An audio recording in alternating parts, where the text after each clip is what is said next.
Tropical Typhoon, Chairman TV. Weather update. Helping homeless people. Please subscribe.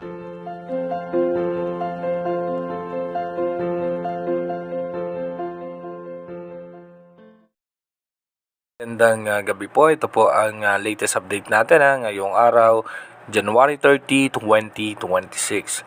Patuloy pa rin umiiral sa ating bansa yung Northeast Monsoon o yung hanging amihan.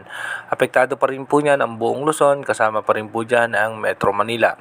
Ganoon din po sa parte ng Bicol Region, Mindoro Provinces at hanggang dito pa po yan sa may parte ng Marinduque at ilang bahagi pa ng northern portion ng Visayas.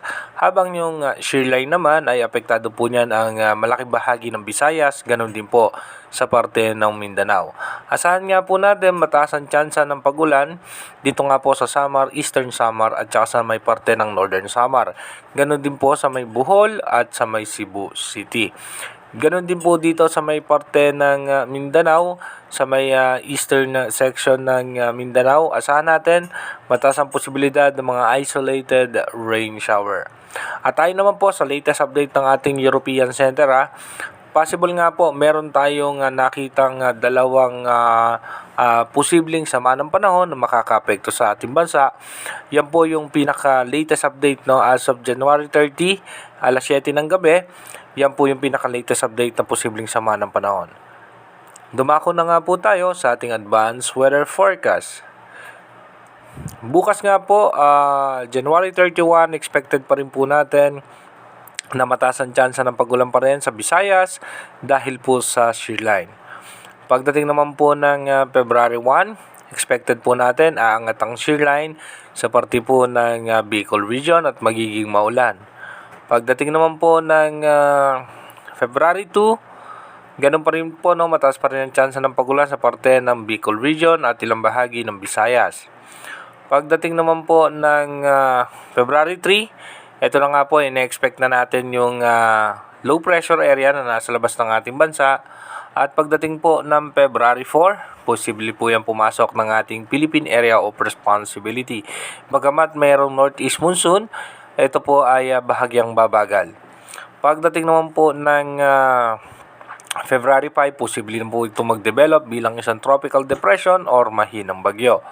Pagdating naman po ng February 6, posible pong tumama yan sa kalupaan dito po sa may parte ng Mindanao. Pagdating naman po ng February 7, ito po ay dediretso sa may parte ng Hulo.